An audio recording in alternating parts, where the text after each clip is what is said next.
जय हिंद दोस्तों, मैं शैलेंद्र अग्रहरी आप लोग का स्वागत करता हूं आपके अपने YouTube channel smart study bye Shailendra sir में।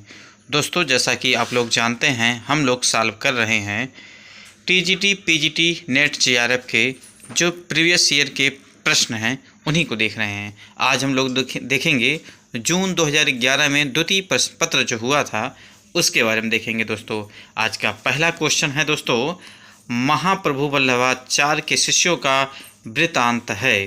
तो क्या है दोस्तों, वहाँ 4 ऑप्शन दिए गए थे, उनमें से जो सही ऑप्शन है उसी को हम लोग देखेंगे। इसमें दिया है क्या, 84 वैष्णवों की वार्ता, यानी महाप्रभु वल्लभाचार्य के शिष्यों का वृत्तांत है। किसमें है? 84 वैष्णवों की वार्ता। काशी में हम प्रगट भय रामानंद चिताएं, ये पंक्तियाँ किसकी है दोस्तों? ये पंक्तियाँ हैं कबीर जी की। रासो शब्द की उत्पत्ति रसायन से मानी है। किसने माना है दोस्तों? रामचंद्र शुक्ल जी ने। लक्षण ग्रंथ का अर्थ है क्या है? काव्यांग विवेचन, ये लक्षण ग्रंथ का अर्थ होता है। अगला क्वेश्चन दोस्तों, बिहारी घनानंद मतिराम तथा तोष में रीत सिद्ध हैं। कौन है? बिहारी जी, ये क्या है? रीत सिद्ध कवि हैं दोस्तों। आगे देखेंगे दोस्तों, अनुमितिवाद के प्रतिष्ठाता कौन है? शंकुक हैं। इसको हम ट्रिक से देखेंगे दोस्तों कि जहाँ पर शंका होगा वहाँ क्या, अनुमति लेना पड़ता है। तो अनुमितिवाद के जो सिद्धांत दिए हैं, कौन दिए दोस्तों? शंकुक जी दिए हैं। किसुंक कुसुम जानकर झपटा भौरा सुख की लाल चोच पर, तोते ने निज ठोर चलाई जामुन के फल उसे सोचकर। में कौन सा अलंकार है दोस्तों? इसमें भ्रांतमान अलंकार है, क्योंकि वो जामुन का फल सोचकर तोते ने उस पर चोंच चला देता है। काव्य अलंकार के रचयिता कौन है दोस्तों? तो भामा। काव्य अलंकार के रचयिता कौन है दोस्तों? भामा जी काव्य अलंकार के रचयिता हो जाते हैं दोस्तों। आगे देखेंगे दोस्तों, मराठी, गुजराती, मलयालम तथा हिंदी में से भारूपी परिवार की भाषा नहीं है। तो कौन नहीं है? ये मलयालम जो है ये भारूपी परिवार की भाषा नहीं है। बाकी मराठी, गुजराती और हिंदी भारूपी परिवार की भाषा है। कभी कभी पूछा जाता है दोस्तों, ऐसे ही क्वेश्चन पूछ लिया जाता है कि हिंदी किस परिवार की भाषा है? द्रविड़ है, भारूपी है? तो क्या है? भारूपी है। और गुजराती और मराठी भी आपके भारूपी में आएंगे, बस आपका मलयालम भारूपी परिवार में नहीं आएगा दोस्तों। अगला क्वेश्चन है, ब्रज भाषा बोली जाती है। कहाँ बोली जाती है दोस्तों? मथुरा और वृंदावन में ब्रज भाषा बोली जाती है दोस्तों। विश्वजन की अर्चना में नहीं बाधक था इस व्यष्टि का अभिमान, पंक्ति है ये किसकी है? अज्ञेय जी की है दोस्तों। ठीक है, विश्वजन की अर्चना में नहीं बाधक था इस व्यष्टि का अभिमान, यह पंक्ति किसकी है? अज्ञेय जी की है दोस्तों। उसके बाद आगे चलेंगे हम लोग, मतवाला के संपादक कौन है? निराला जी मतवाला के संपादक हैं। साखी संकलन है किसका? विजय देव नारायण शाही का। साखी संकलन किसका है? विजय देव नारायण शाही जी का है। अगला क्वेश्चन है, जीवन विवेक ही साहित्य विवेक है, यह कथन किसकी है? हजारी प्रसाद द्विवेदी है। कथन बहुत इंपॉर्टेंट होते हैं दोस्तों TGT PGT के लिए, नेट JRF के लिए, इसलिए कथन को आप बहुत ही केयरफुली देखते रहेंगे। जैसे जीवन विवेक ही साहित्य विवेक है, यह कथन किसका है? हजारी प्रसाद द्विवेदी जी का है दोस्तों। अगला क्वेश्चन हम लोग देखेंगे कि नंद दुलारे वाजपेयी, शिवदान सिंह चौहान, प्रकाश चंद्र गुप्त, रामविलास शर्मा में प्रगतिशील आलोचक नहीं हैं। तो नंद दुलारे वाजपेयी ये प्रगतिशील आलोचक नहीं हैं। बाकी शिवदान सिंह चौहान, प्रकाश चंद्र गुप्त, रामविलास शर्मा ये सभी प्रगतिशील आलोचक हैं दोस्तों। अलमा कबूतरी रचना है, ये किसकी है दोस्तों? यह है मैत्री पुष्पा जी की है। ठीक है दोस्तों, अलमा कबूतरी रचना है किसकी है? मैत्री पुष्पा जी की है। विलोम पात्र जो है ये किस नाटक का पात्र है? आषाढ़ का दिन एक नाटक है। ऐसे भी पूछा जा सकता है दोस्तों कि आषाढ़ का दिन किस विधा की रचना है? तो ये है नाटक, और इसके जो एक पात्र हैं उनका नाम है विलोम दोस्तों। हिंदी भाषा की उत्पत्ति हुई है, कहाँ से हुई है? शौरसेनी अपभ्रंश से, यानी शौरसेनी अपभ्रंश से हिंदी भाषा की उत्पत्ति हुई है दोस्तों।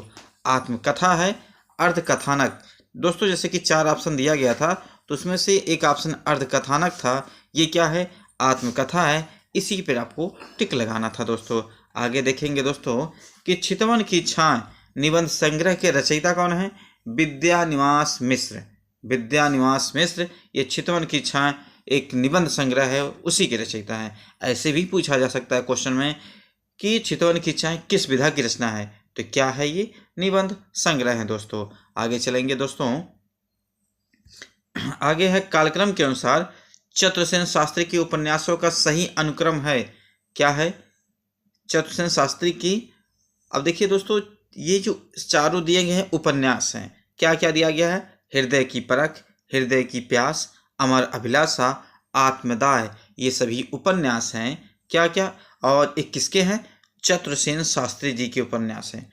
अब इनका टाइम पीरियड देखते हैं। जैसे हृदय की परख जो था 1918 में आया, हृदय का प्यास जो था 1931 में आ गया, अमर की अभिलाषा 1933 में, आत्मदाह 1937 ईस्वी में आया हुआ था दोस्तों।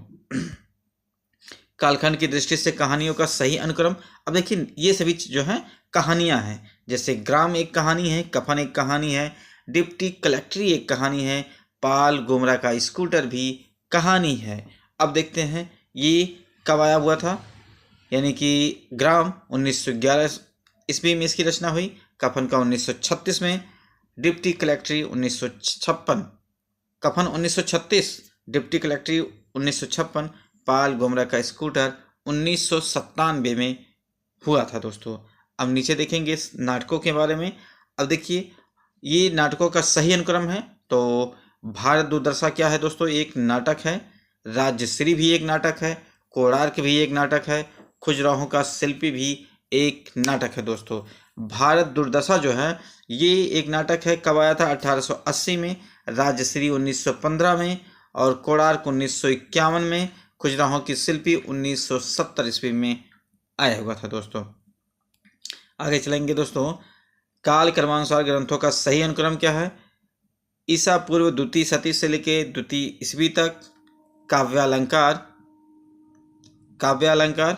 इसके बाद आगे देखेंगे दोस्तों, आगे आपका है देखने को मिलता है कि दास रूपक, काव्य प्रकाश। ठीक, फिर नेक्स्ट क्वेश्चन, प्रकाशन काल के अनुसार यात्रा वर्णनों का सही अनुक्रम है। तो क्या है यात्रा वर्णन का सही? अब देखिए दोस्तों, अरे यायावर रहेगा याद, क्या है? ये यात्रा वर्णन है। देश विदेश एक यात्रा वर्णन है। हंसते झरने, दहकती भट्ठियाँ, ये क्या है? यात्रा वर्णन है। तंत्रलोक से यंत्रलोक तक, ये भी आपका यात्रा वर्णन है। इनका टाइम पीरियड भी पूछा जाता है, जैसे कि इस क्वेश्चन में पूछा गया है दोस्तों। तो इसमें देखेंगे हम लोग इनका टाइम, अरे यायावर रहेगा याद 1953 ईस्वी में, देश विभाजन 1957 ईस्वी में, हंसते झरने दहकती भट्ठियाँ 1966 ईस्वी में, तंत्रलोक से यंत्रलोक 1968 ईस्वी में आया हुआ था दोस्तों। इसके बाद अगला क्वेश्चन, रचनाकारों का सही अनुक्रम है। जैसे भगवती चरण वर्मा एक रचनाकार हैं, इनका टाइम पीरियड 1903 से लेके 1981 ईस्वी तक। बच्चन, जिसे हम हरिवंश राय बच्चन के नाम से जानते हैं, इनका टाइम पीरियड रहा 1907 से लेके 2003 तक। अज्ञे सच्चिदानंद हीरानंद वात्सेन, इनका टाइम पीरियड 1911 से 1987। एंड नरेंद्र शर्मा, जिनका टाइम पीरियड है 1913 से 1989 ईस्वी तक। ज्ञानपीठ पुरस्कार प्राप्त करने वाले रचनाकारों का सही अनुक्रम है, क्या है? दिनकर, अज्ञे, निर्मल वर्मा, कुंवर नारायण, ये चारों ऐसे हैं जिनको ज्ञानपीठ पुरस्कार मिल चुका है। अब देखिए दिनकर जी को किस सन में मिला था? 1972 में मिला, अज्ञे को 1978 में मिला, निर्मल वर्मा को 1999 में, कुंवर नारायण को 2005 में मिला था। कुंवर नारायण को कब मिला था? 2005 में दोस्तों। आगे चलेंगे दोस्तों, आदिकालीन रचनाओं का सही अनुक्रम है। ठीक, जैसे भरतेश्वरी बाहुबली रास कब? 1184 ईस्वी में मिला, इनको मिला नहीं। अच्छा, ये रचना जो था भरतेश्वरी बाहुबली रास 1184 ईस्वी में रचना किया गया। स्थूल भद्र रास 1209 ईस्वी में, नेमिनाथ 1218 ईस्वी में, संगीत रत्नाकर सांगधर इनको की पुस्तक जो 12वीं से 13वीं शताब्दी में मिला हुआ था। अब आगे चलते हैं दोस्तों। रचना काल के अनुसार सही अनुक्रम क्या है? इंद्रधनु रौदे हुए ये 1957 ईस्वी में, सीढ़ियों पर धूप 1960 ईस्वी में, नए इलाके में 1996 ईस्वी में, वासरवा के बहाने 2008 ईस्वी में। आगे चलेंगे दोस्तों।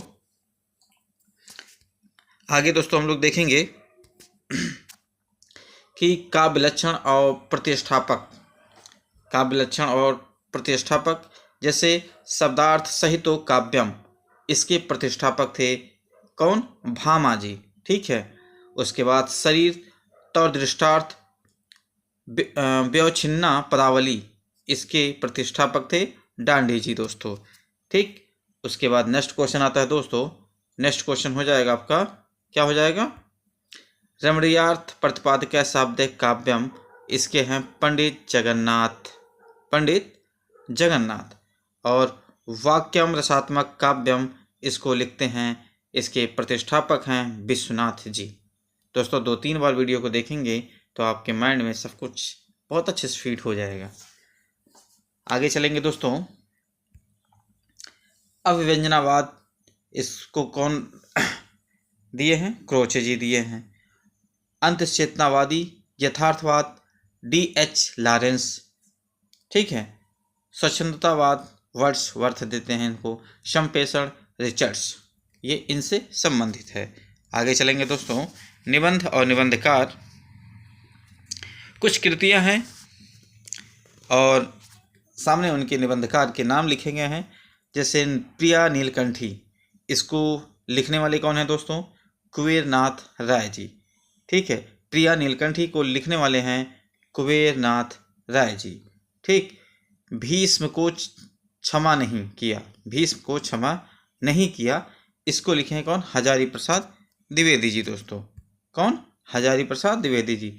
मेरे राम का मुकुट भीग रहा है, ये बहुत इंपॉर्टेंट है दोस्तों, विद्यानिवास मिश्र की ये कृतियां हैं दोस्तों। आगे चलेंगे। चिंतामणि, ये भी बहुत इंपॉर्टेंट हो जाता है। किसका है ये? आचार्य रामचंद्र शुक्ल का है। आगे चलेंगे दोस्तों। कुछ कहानी है, उनके कहानीकार के नाम दिए गए हैं, इनको हमको क्या करना है? मैच करा गया। हालांकि इसमें मैच सही सुमेलित करके दिया गया है। तो वापसी जो है, वापसी एक कहानी है, क्योंकि ऐसे भी पूछा जा सकता है दोस्तों कि वापसी किस विधा की है, तो कहानी है, अकेले भी कहानी है, सिक्का बदल गया कहानी है, परिंदे भी कहानी ही है। अब वापसी किसकी कहानी है? इसके कहानीकार का नाम है उषा प्रिवदा। अकेली एक कहानी है, इसके कहानीकार का नाम है मनु भंडारी जी। सिक्का बदल गया, ये भी एक कहानी है, इस कहानीकार के नाम है कृष्णा शोभती। परिंदे एक कहानी है, इस कहानीकार का नाम निर्मल वर्मा जी है दोस्तों। आगे चलेंगे। उपन्यास और उपन्यासकार, जैसे उपन्यास आपको दिया गया है पुनर्नवा, जिसके उपन्यासकार का नाम है Hazari Prasad Dwivedi. Very very most important question. कब तक पुकारूं, कब तक पुकारूं भी एक उपन्यास है, जिसको लिखने वाले हैं रंगे राघव जी दोस्तों। भूले बिसरे चित्र, इसको लिखने वाले, भूले बिसरे चित्र एक उपन्यास है, इसको लिखने वाले हैं भगवती चरण वर्मा जी। मनुष्य के रूप, ये कौन है दोस्तों? मनुष्य के रूप एक उपन्यास है, इस उपन्यासकार का नाम है यशपाल जी। कुछ पंक्तियां हैं, उनके कवि दिए गए हैं। जैसे पंक्तियां हैं, जिधर अन्याय है उधर शक्ति है, इस पंक्तियां के कवि हैं दोस्तों निराला जी। नारी तुम केवल श्रद्धा हो, ये पंक्तियां हैं, इस पंक्तियां को के कवि हैं जयशंकर प्रसाद जी। ठीक है। बहुत दिनों तक चक्की रोई चूल्हा रहा उदास, इस पंक्ति को लिखने वाले हैं नागार्जुन कवि। आगे चलते हैं। सिंहासन खाली करो कि जनता आती है, सिंहासन खाली करो कि जनता आती है, इसको लिखने वाले कौन हैं? दिनकर जी हैं दोस्तों। ठीक। आगे चलेंगे दोस्तों। कुछ रचनाएं हैं, जैसे कविता है, और रचना क्या है? अबूतर कबूतर क्या है दोस्तों? अबूतर कबूतर ये एक कविता है दोस्तों। और शहादत नामा क्या है? कहानी है। पहला गिरमिटिया क्या है? उपन्यास है दोस्तों। देहांतर क्या है? नाटक है। देहांतर क्या है दोस्तों? ये भी आपका नाटक है दोस्तों। बाण भट्ट की आत्मकथा जो है, ये जो कृति है किसकी? बाणभट्ट की आत्मकथा की एक पात्र है जिसका नाम है नवनिया। मैला आंचल की जो है इसके इस कृति का जो पात्र है राय साहब। महाभोज का प्रशांत। गोदान का रेखा। गोदान का क्या है दोस्तों रेखा। आगे चलेंगे दोस्तों। सुमेलित है पात्र और नाटक। जैसे चंद्रगुप्त एक नाटक है, इसमें एक पात्र है सिंहरण। ठीक है, कौन सा पात्र है सिंहरण। आषाढ़ का एक दिन है, इसमें एक पात्र है कौन विलोम। सूर्य की अंतिम किरण से सूर्य की पहली किरण तक, इसमें क्या है उक्काक। क्या है दोस्तों उक्काक। देहांतर क्या है पुरु। देहांतर क्या है दोस्तों पुरु हो जाएगा दोस्तों। तो दोस्तों देखिए आपने 10-15 मिनट में बहुत कुछ सीख लिया। इसी तरह से कम टाइम में अच्छी नॉलेज जानने के लिए हमारे चैनल को सब्सक्राइब करिए। धन्यवाद दोस्तों।